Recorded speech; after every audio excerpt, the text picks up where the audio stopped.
Muy buenas noches a todos los seguidores de este portal. Esta noche tengo la suerte de contar con tres profesionales extraordinarios, cada quien en su campo, pero además tienen una cosa en común. Son hijos del gran historiador cusqueño José Tamayo Herrera. Los he reunido en esta noche 23 de junio, que el Cusco debe estar zapateando en la Plaza de Armas, haciendo la serenata al Cusco, y qué mejor oportunidad para rendirle un homenaje aún en vida, pero ya retirado de sus actividades, a este gran cusqueño que tuvo el coraje de abordar temas de gran actualidad y hacer la historia, por ejemplo, del Cusco republicano o la historia del indigenismo cusqueño, que fueron libros pioneros en su momento y que miraba desde un punto de vista muy sui generis el Cusco. Muy buenas noches a Gonzalo, a Ana María y a Lucía. Muchas gracias por ayudarme a hacer este homenaje a este gran hombre. Gonzalo, No, te damos la palabra.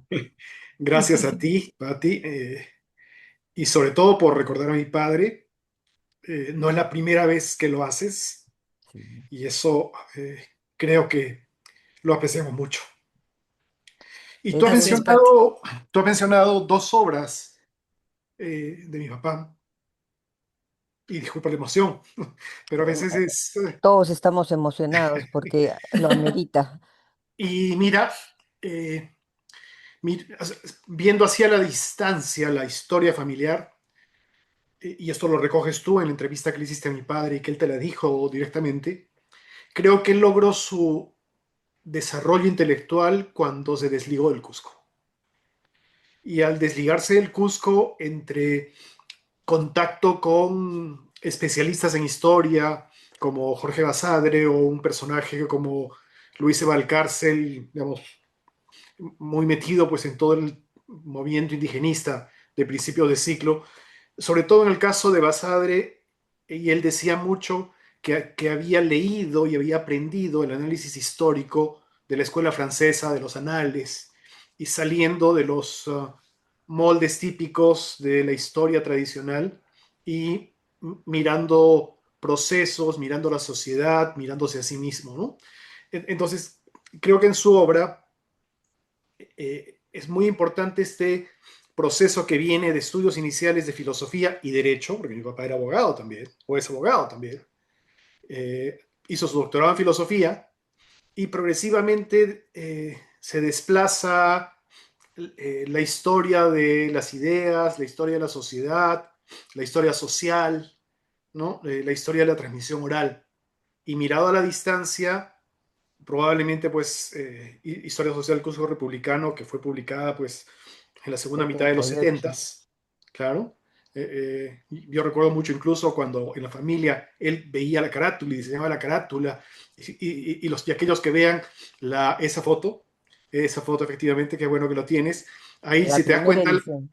la moneda que está ahí es una moneda del Estado surperuano, y me acuerdo mucho, digamos, porque parte del proceso que está en el libro es cómo pasa el siglo XIX, el Estado surperuano, el Estado norperuano, la decadencia del sur, pero de manera más importante, la primera modernización del Cusco y la segunda modernización del Cusco, ¿no? Que eran aspectos que, mirados en el tiempo, realmente transforman el medio cultural de la ciudad, en una parte, medio político de la ciudad, y luego ya una transformación más material, post terremoto, reconstrucción, y por supuesto un traumatismo social que representó para parte del grupo social donde pertenecía mi padre, pues la reforma agraria, ¿no?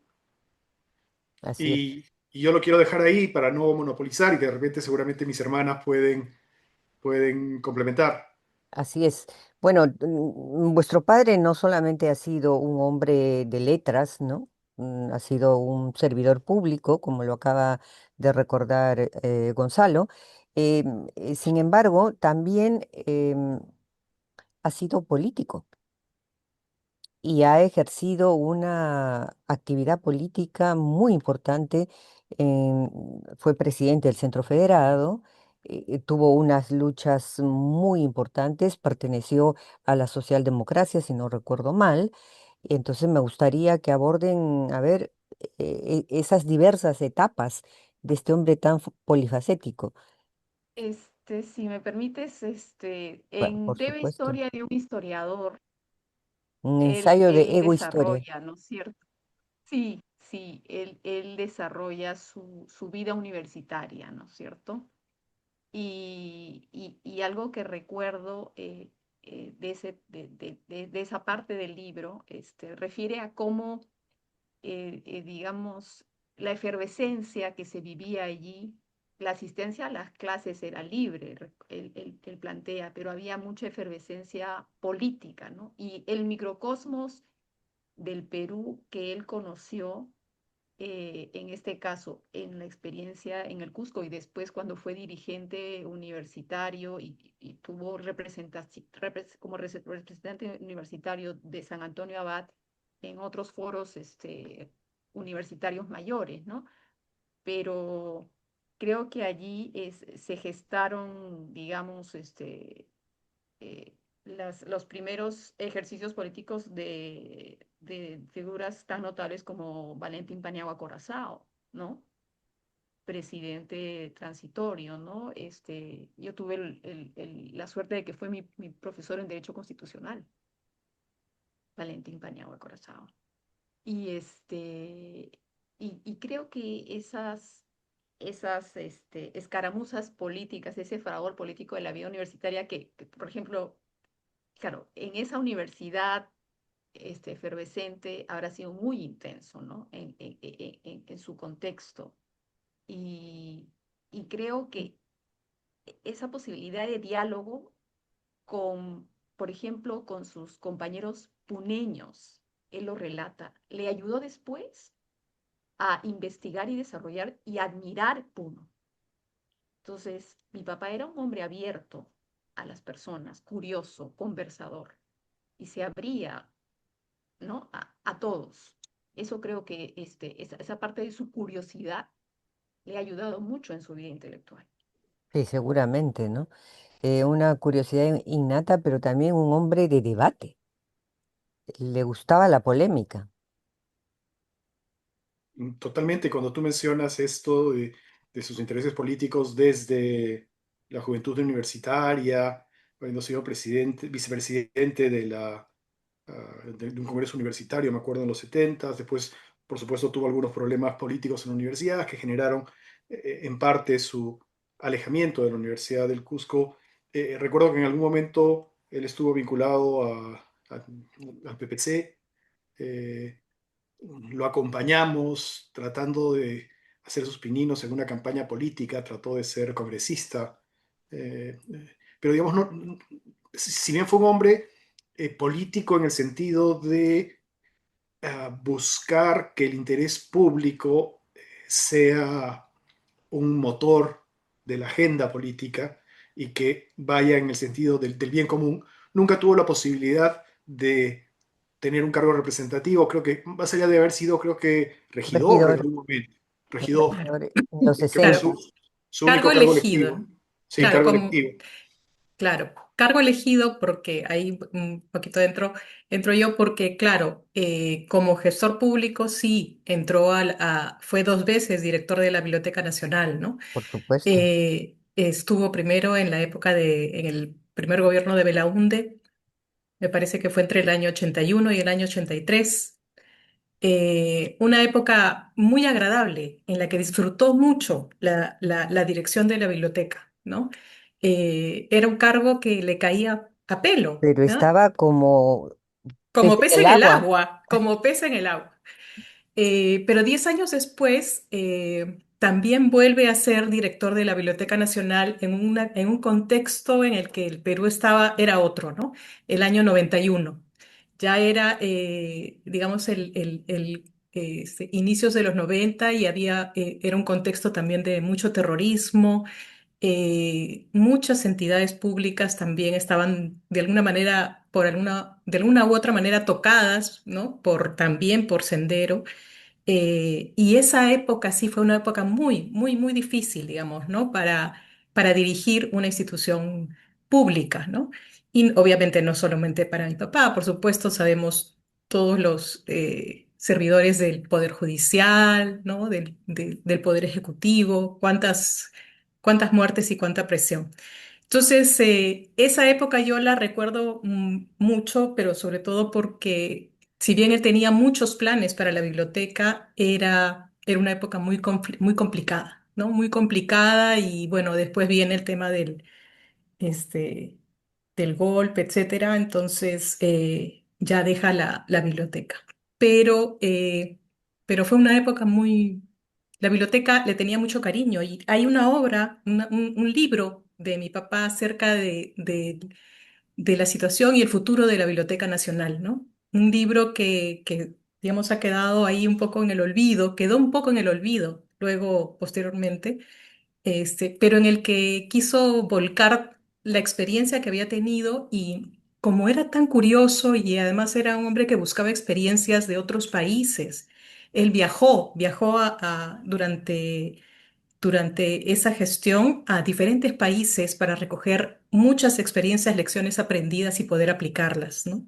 Y un tema Entonces, central ahí, que añadir a la Lucía, eh, probablemente era un convencido de la necesidad de descentralizar el sistema de bibliotecas públicas, ¿no? Porque tenemos la Biblioteca Nacional y él estuvo en algún momento de su primera gestión evaluando pues, la necesidad de salir del local y generar un nuevo local por las limitaciones que tenía y también aprendió, creo, la necesidad de cómo pasar de las tarjetas DIWI, de los ficheros manuales, en su segunda administración, ya un tema un poco más mecanizado, ¿no? Pero mirado a la distancia, yo recuerdo que él hablaba mucho del sistema de bibliotecas públicas.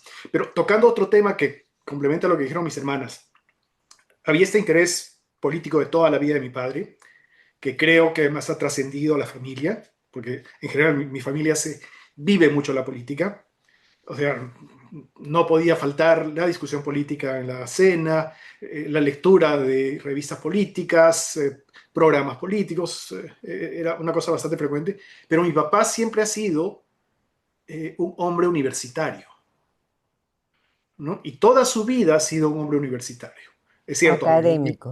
académico, ¿no? Y ha estado vinculado a distintas universidades y a la enseñanza.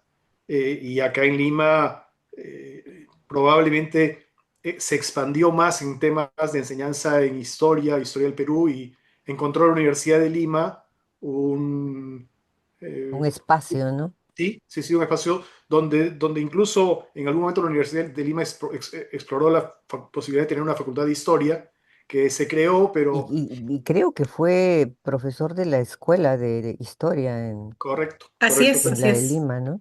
Y bueno, así es. digamos, la historia pues es una especialidad muy de iniciados y eh, Su carrera es bien sui generis porque él estudia derecho, no se gradúa inmediatamente, se va a México, hace su posgrado en filosofía, y viene con toda esta carga de historia de las ideas y todo esto, regresa a Cusco, se gradúa, pero mientras se gradúa, pues se encuentra con el Centro Federado y ahí nace toda su vida política, ¿no? Una vida Ujú, política que no se desliga de su ser en ningún momento, siempre está picando la materia, pero en sus libros gana más la que es algo que nace de la nostalgia y la extrañeza, ¿no? Del desarraigo, de aquello que significa haber dejado algo tan maravilloso para él como era Urubamba, Tarabamba, y eso significa para él una etapa muy, muy dura de remontar, ¿no? No, no, Sí, es traumática. Traumática porque, digamos, mis padres migran a Lima, más o menos en el 75 puede ser, ¿no? Eh, y mi él migra padre, un poco antes, ¿no? Él migra un poco él migra antes. probablemente en 74, ¿no? Un año antes que nosotros, y en ese momento entra a trabajar, me acuerdo, a Petroperú. Eh, Tiene sin haber conocido de contratos petroleros, por supuesto, pero digamos, Petroperú seguramente era una empresa que en ese momento tenía mucho crecimiento y necesidad de apoyo legal y encuentra un espacio allí y ya progresivamente después se engancha con la Universidad de Lima y más el ámbito académico, ¿no? Y Pero sobre este punto sobre este punto que señalas sobre la nostalgia como un catalizador quizás de la hora de mi padre, ¿no? Creo que estaba a propósito de esta oportunidad de conversación contigo, releyendo Breve Historia de un historiador, y allí él contaba cómo los fines de semana se iba a visitar a su maestro Luis Ebarcárcel, muy amigo de su padre, de nuestro abuelo, con él sostenía largas conversaciones y él refiere que allí acopiaba la sustancia, ¿no? El sustrato que luego volcaría gracias al método que don Jorge Basadre le proporcionó prestándole libros y sobre todo conversando. Entonces eran como dos personajes, uno Dos pivotes, sí. con el que podía afinar sus intuiciones, ¿no? Sus reflexiones que ya había ido pereñando desde años atrás, pero esas intuiciones sobre cómo construir historia social del Cusco republicano aplicando esta propuesta de periodificación, ¿no es cierto? De dos grandes etapas. Entonces, creo que esa mezcla tuvo esa agudeza de, de aplicar los métodos nuevos de la historia moderna a la sustancia de acercándose a la historia regional, ¿no? En ese sentido, es uno de los pioneros o pionero en historia regional para reivindicar la identidad cusqueña, ¿no? La dignidad y la identidad cusqueña y darnos, digamos, a los cusqueños Conocernos, ¿no? conocernos y darnos un sentido de mayor conciencia, ¿no es cierto?, de nuestra mismidad, ¿no? De nuestro ser distintivo, de lo que nos, Y ¿no? toma una etapa muy mm, que no es hasta ahora abordada así por muchos es, historiadores, que es la claro, etapa republicana, ¿no? así es. Una etapa que es de ahorita, ¿no? Ana Él, Lucía. creo que él mismo decía en alguna de sus prólogos, no recuerdo cuál, pero él mencionaba que, bueno, la parte antigua, el Cusco, o sea, la parte antigua, la etapa antigua, la etapa colonial, ya estaba muy tomada, la etapa de la independencia, pero la etapa republicana del Cusco era, digamos, era algo por hacer, ¿no? Entonces él toma eso. Y yo quería también vincular un poco lo que mencionaban mis hermanos y el tema de su vena política también que mencionabas. Hay que recordar que mi abuelo fue un político muy importante, ¿no? Durante toda su vida. Y eso, digamos, también hubo una influencia en mi padre. Es más, él era representante de un partido de centralista, ¿no? Porque obviamente en el Perú, frente al centralismo de Lima, en general, no solo el Cusco, ¿no? Sino todas las regiones reaccionan, ¿no? Reaccionaban. De alguna manera había ese sentirse alejados, ¿no? Alejados por esta situación de centralismo muy fuerte que había en el Perú. Entonces yo creo que eso también hace surgir ya en este contexto de estar lejos, de haber dejado el terruño, ¿no? Y la curiosidad por la historia y por estudiar esta etapa, el vínculo que hay con estos dos personajes históricos tan importantes como son Basadre y Valcárcel, que a la vez fueron muy amigos de su padre, entonces había un vínculo también afectivo, ¿no? Es Y tan ambos afectivo provincianos, ¿no? a ambos Tanto, provincianos tanto y tan Basadre como Valcárcel. claro, y hubo un afecto muy grande con Basadre que yo recuerdo cuando yo recuerdo ser niña, probablemente tendría 10 años, el año 80 me parece, cuando Basadre muere, fallece. Y el día que él fallece, yo recuerdo que mi padre entra al cuarto y fue la primera vez que lo vi llorar. Yo no había visto llorar a mi padre. Bueno, mi abuelo había muerto cuando mi padre era muy joven, no lo conocí, mi abuela estaba viva, pero yo nunca había visto llorar a mi padre y lo vi llorar, ¿no? Lo vi llorar, se acercó a mi madre, y lloró, ¿no? Porque había ese vínculo también afectivo con él. Tu Sí, Y padre para era un hombre bastante emotivo, ¿no? Era, sí, no lo parecía, pero tenía la emoción a flor de piel. Era una y, cosa que, muy expresivo además, sí. sí. y Patti, por ejemplo, otras experiencias que recuerdo de mi padre, de gente de gente o lugares que fueron importantes para él. Me acuerdo también visitas frecuentes a la biblioteca de Félix de Negri Luna en San Isidro, ¿no? Donde él iba a investigar y Félix de Negri Luna le abría su biblioteca para investigar. Pero cuando tú mencionas Biblioteca Nacional, yo me acuerdo haber acompañado muchas veces a mi padre a la sala de investigaciones bibliográficas de la Biblioteca Nacional en Bancay, en la Avenida Bancay, en el local antiguo, ¿no? Donde estaban pues periódicos antiguos, revistas antiguas, y yo iba de acompañante a leer algo, a hacer cosas, o a leer unos chistes, era chico, ¿no? Pero era, y en esa lógica de verlo investigar, una de las cosas que creo que le enseñó mucho Basadre era el uso de las fichas, ¿no? Entonces lo que ahora conocemos como estos pedacitos de cartón larguitos, él anotaba en las fichas y tenía su método y fichas, y él lo que hacía era fichar, ¿no? Y me acuerdo cuando estábamos corrigiendo las pruebas o leyendo los primeros impresiones de historia social del Curso Republicano, toda la lógica de las citas y las fichas, y ibidem, loxit, ¿no? Y toda la Toda la- terminología, claro, la nomenclatura es toda la nomenclatura en su momento, o, Un o, método, pues, ¿no? por ejemplo, cuando te menciono el tema de la carátula de ese libro que mostraste, la selección de la moneda que está ahí fue un proceso larguísimo, porque él era, como tú has dicho en algunos casos, obsesivo. Y él, de todas las opciones que decía, él quería, no quiero una moneda del Estado surperuano, ¿no? ya Y, me ese- y esa, imagino esas etapas. y esa moneda creo que es de 1800 no sé, y al final decidió que esa era.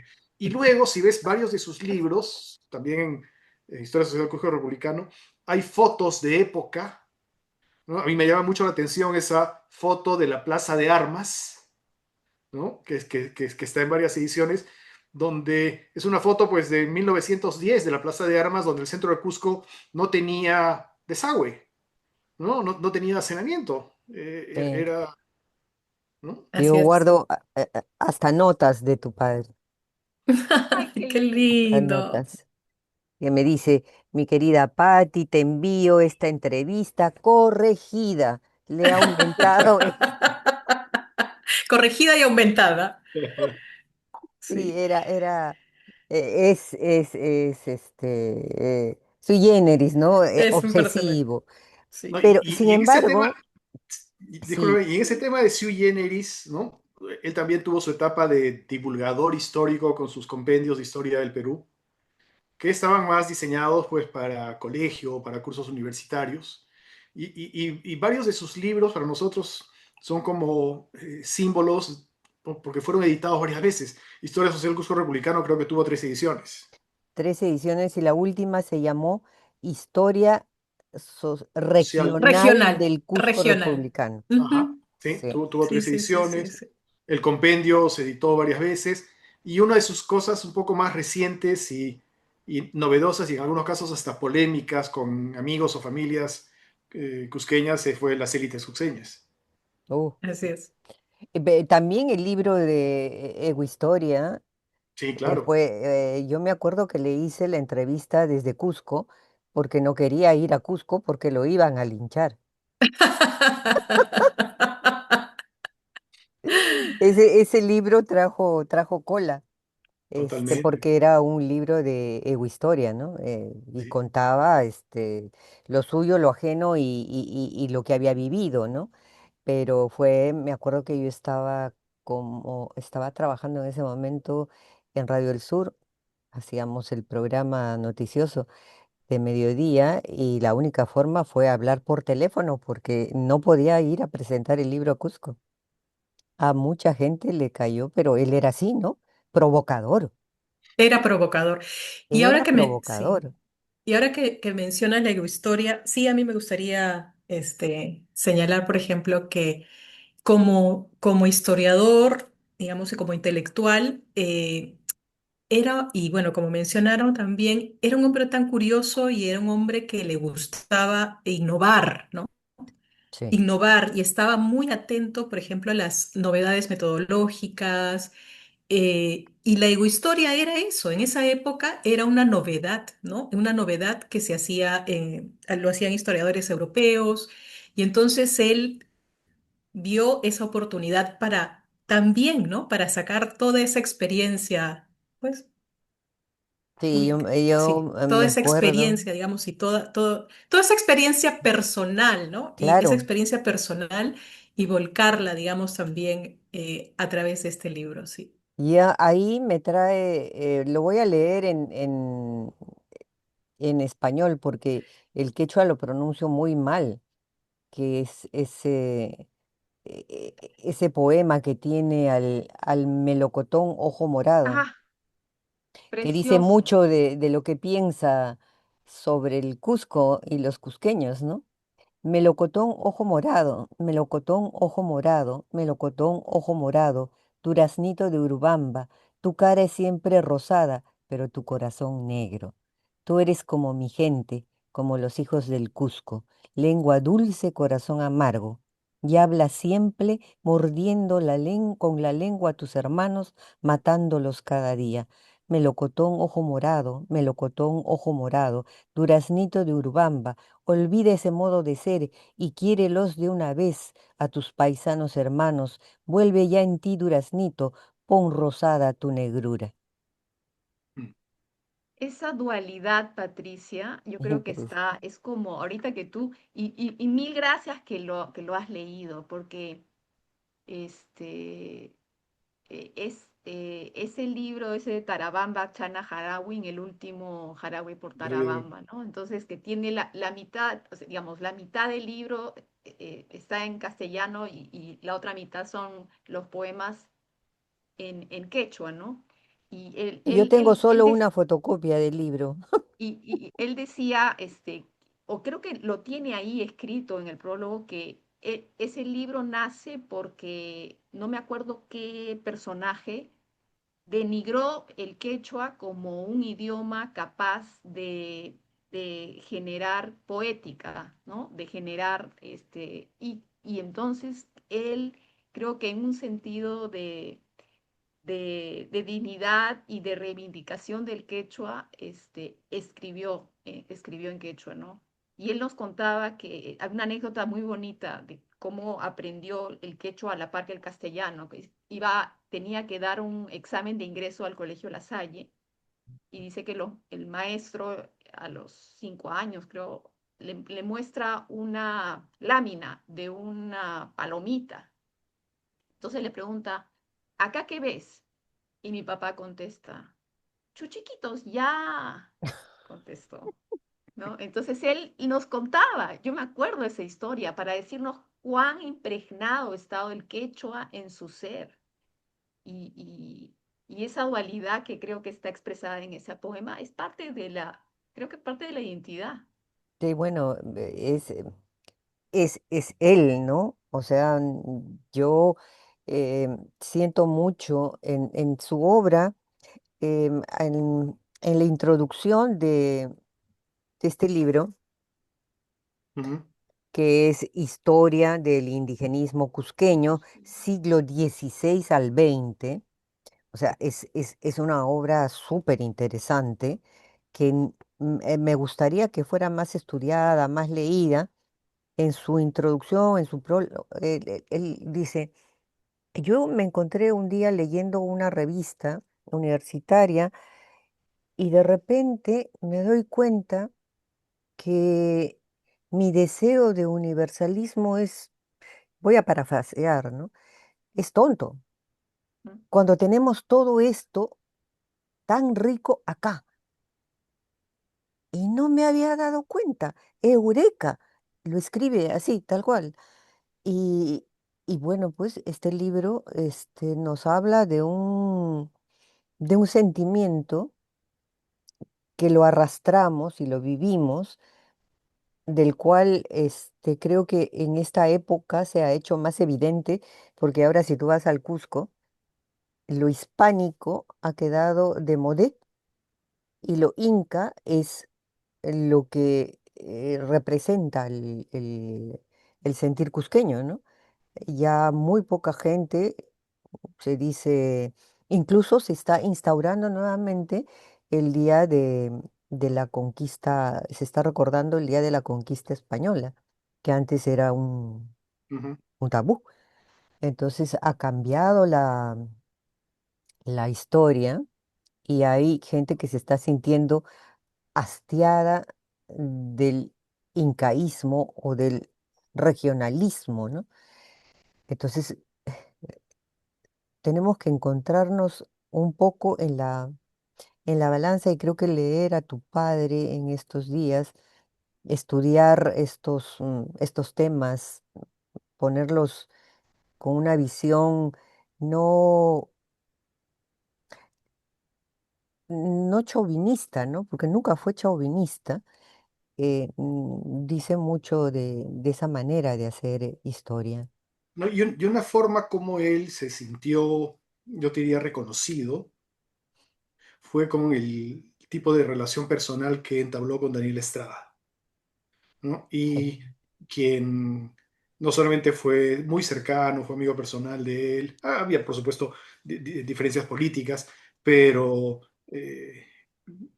con la publicación de Historia General del Cosco, donde Daniel Estrada y la municipalidad tomaron mucho interés, eh, yo pienso que él se sintió como que reivindicado. Sí, esa fue es- una gran obra, ¿no? Una obra que dicho sea de paso no circula mucho, debería circular más. A ver si se pueden reeditar algunos libros para... Debe estar en los archivos de la municipalidad. Nosotros no tenemos los fotolitos, los offsets, ¿no? Habría No, que averiguar, ¿no? Y sería bueno porque eh, es interesante entender cómo entendía tu padre la historia, ¿no? Yo recuerdo que en una entrevista me dijo, bueno, este es el siglo de Machu Picchu, así de simple, ¿no? Así de sincrético y de, bueno, económicamente el Cusco depende de Machu Picchu y esa es una tristeza. Y Urubamba depende de su clima, nada más. mm, Él lo vio muy claramente cómo se está yendo de las manos el manejo turístico. Y bueno, mm, su libro El enigma de Machu Picchu dice algo de incluso del cambio climático, ¿no? ujú, ujú. Sí, sí, sí, totalmente. Que no estamos este, viendo. Porque mi, no es muy mi- distante. El enigma de Chupicho es tal vez uno de sus libros casi, Son casi casi de los últimos, últimos, ¿no? casi de los últimos, ¿no? Casi el eh, último, sí, ¿no? Ujú. sí. Sí, Patricia, Ana María. quería un poco retomar este tema de lo que yo recuerdo de ese vínculo con Daniel Estrada, porque se trataban de una forma muy formal, ¿no? Yo nunca, por ejemplo, escuché a mi padre dirigirse a él y por su nombre de pila, ¿no? Daniel, ¿no? O sea, no, muy formal, doctor Estrada, ¿no? Entonces, digamos, había sido su alumno y al punto al que quiero ir es que creo que mi papá,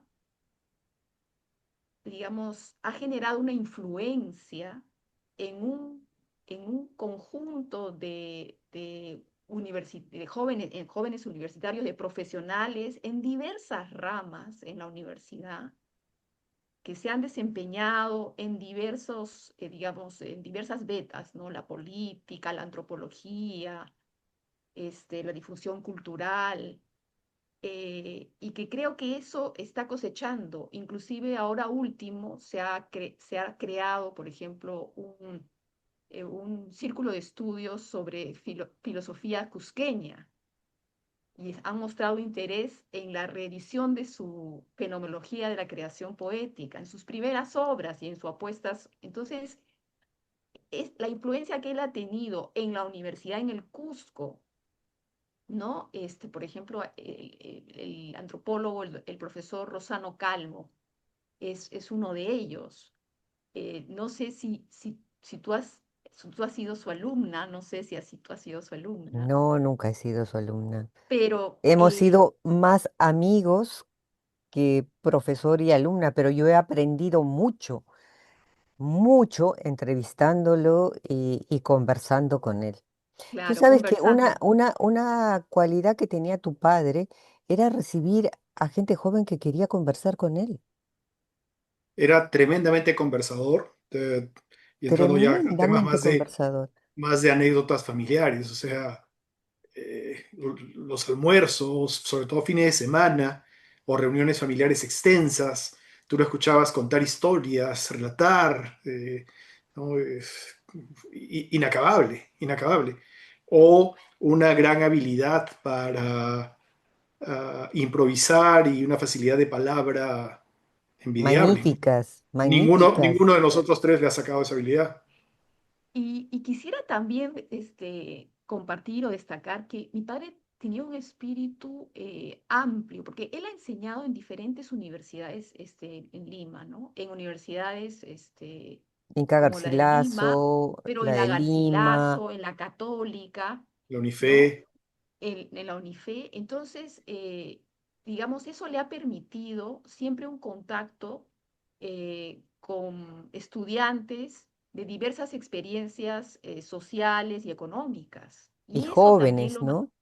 jóvenes, entonces eso le ha mantenido a él también, digamos, su curiosidad y poder mirar, digamos, los contrastes que hay en nuestro Perú, ¿no es cierto? Seguir atento a eso, ¿no? Entonces, esa es su, digamos, su curiosidad, su apertura, creo que le ha acompañado siempre y de alguna manera nos la ha transmitido a nosotros, ¿no es cierto? Eso, y Patricia. de repente, Patricia, yo quería compartir contigo y mis hermanos una foto que encontré, que Con es gusto. como que la imagen visual que tenemos de nuestro padre, o que yo tengo a mi padre, cuando regresaba del colegio o regresaba de la universidad, y qué estaba haciendo él, ¿ya? Entonces, permíteme Sí, compartir esta foto. por favor. Tienes que darme la Te posibilidad de permito. compartir. Sí, Ya. déjame ver si la tengo aquí. La tenía en este momento, porque es la forma como visualmente lo recuerdo en tal vez su etapa más productiva. No sé si Ya, la... ya estamos No en lo tu con- pantalla, pero todavía no vemos la foto. Ay, qué Haz pena. clic para Ya está. Ah, esa es una foto linda.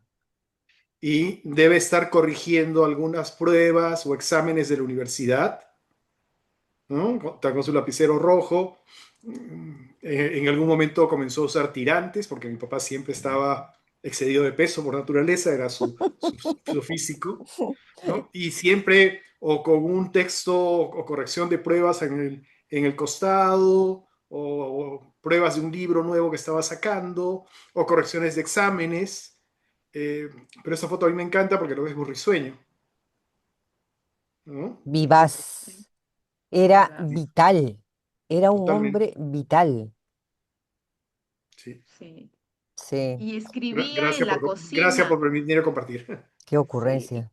y escribía en la cocina de la casa.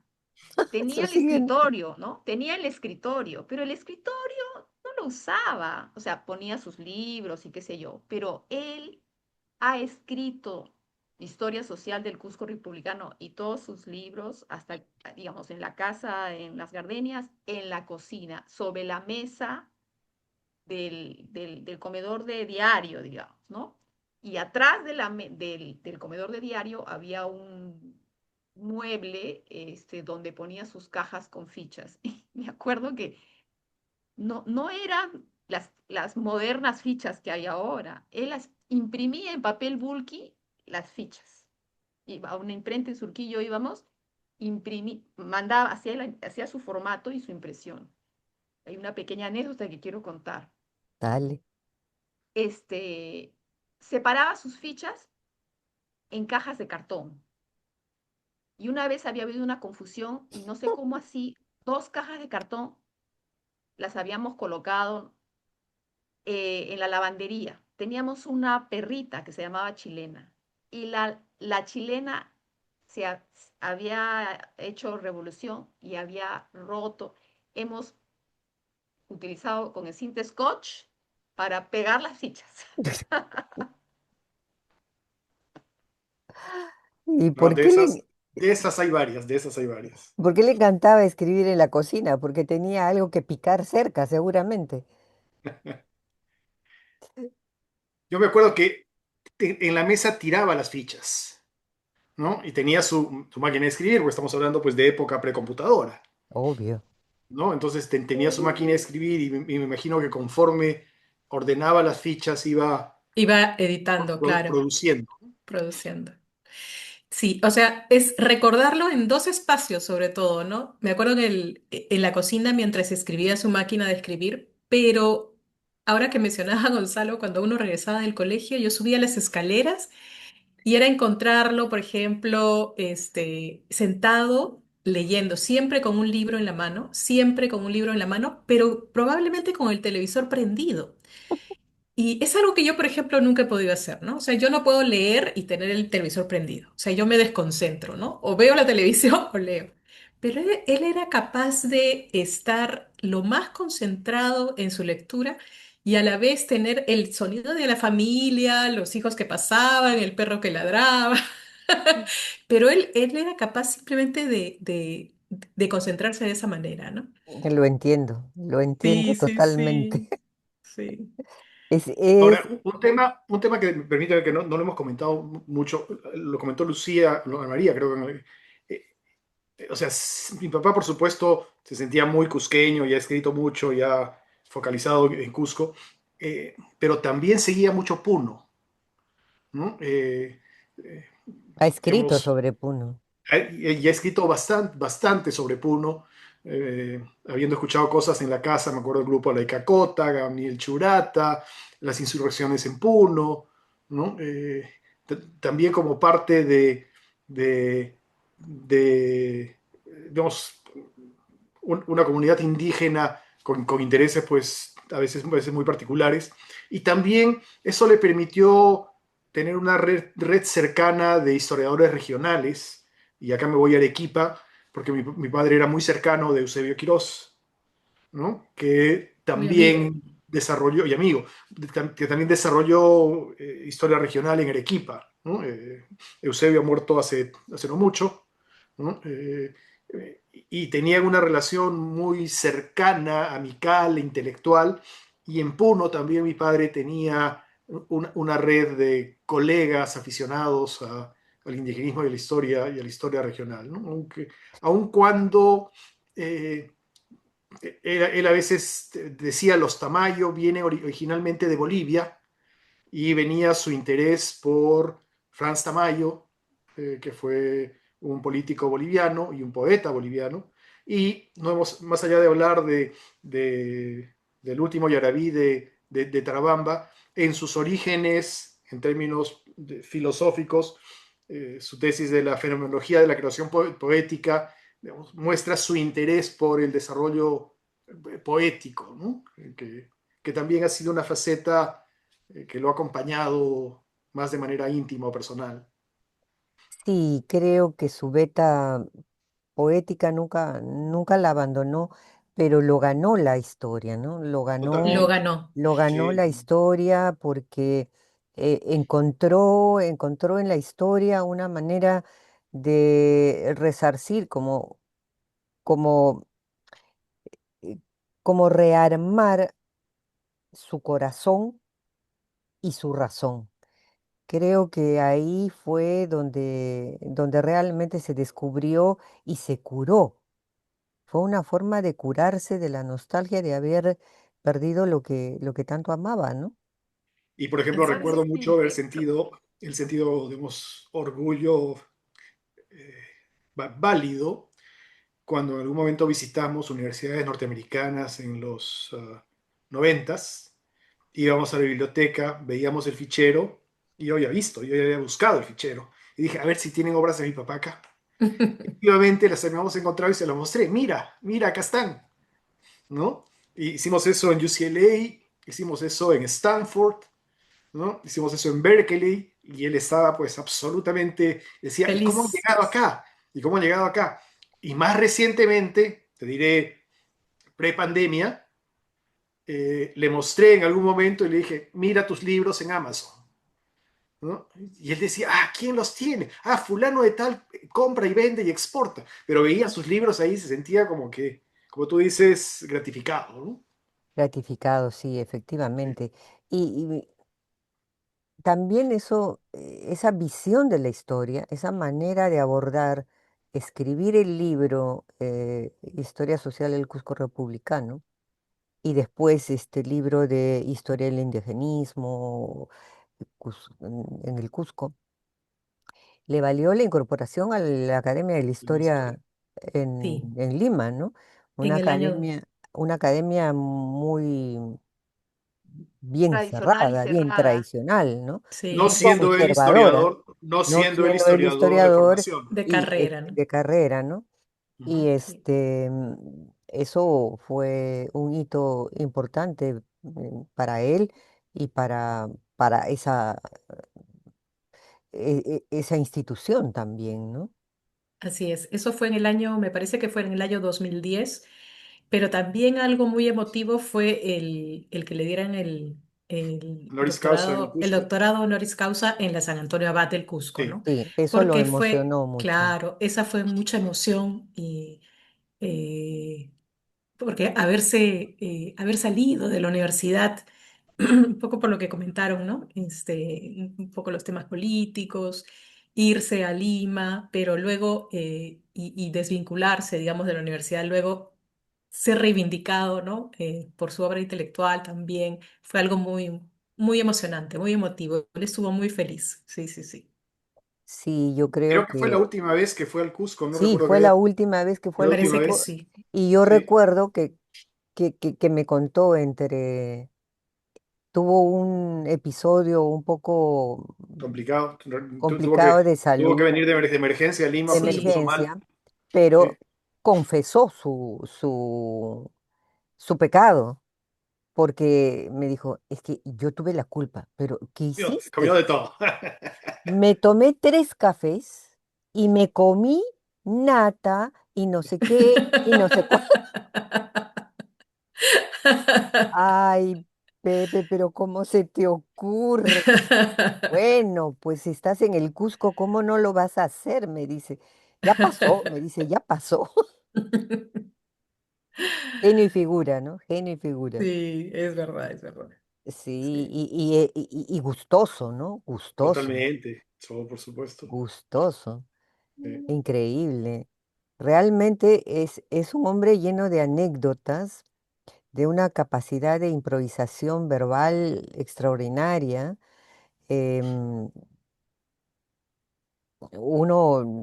y unas historias de bandoleros, mm, de las que tu de las abuelo había, montoneras, de de las las montoneras que de tu las abuelo había montoneras de mi abuelo, vivido, sí, sí, pero era una, del puente de Tablachaca y de sí, agarrarse a balazos en el puente de y te Tablachaca. podría tener conversando horas ahí, escuchando, y no se acababa nunca, ¿no? No se acababa nunca. Y realmente yo tengo la suerte de tener su voz grabada en todas las entrevistas que le he hecho y también haberle tomado varias fotos en sus mejores momentos para mi trabajo periodístico, por supuesto, pero también como a una persona querible, ¿no? Porque era una persona realmente tan curiosa, podía salirte con una historia tan rocambolesca en el momento más impredecible, ¿no? Y, y es pues un hito en nuestra intelectualidad cusqueña, ¿no? Y peruana. Ya Sí, está y recordarlo y leerlo, sobre todo leerlo, creo que es una obligación de todos los cusqueños y todos los peruanos. Y conversar con ustedes el día de hoy, 23 de junio, recordando sus grandes fortalezas, sus habilidades, su ser padre, porque ha criado hijos exitosos y acompañado de una mujer tan inteligente como Sofía, pues creo que es algo de lo que ustedes deben sentirse muy orgullosos y nosotros los cusqueños pues sumamente satisfechos de poder leer su obra y recordar su trayectoria, ¿no?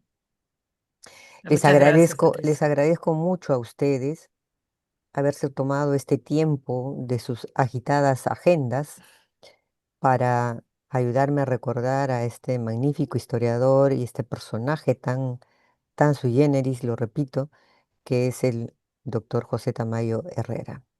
Muchas gracias, Gonzalo, muchas gracias, Ana María, muchas gracias, Lucía, por esta linda charla y recordar a vuestro padre. muchas Muchísimas gracias a gracias ti, a ti, Pati. Patricia. Ha sido un Muchas gracias. gusto. No para Causachum mí. Cosco.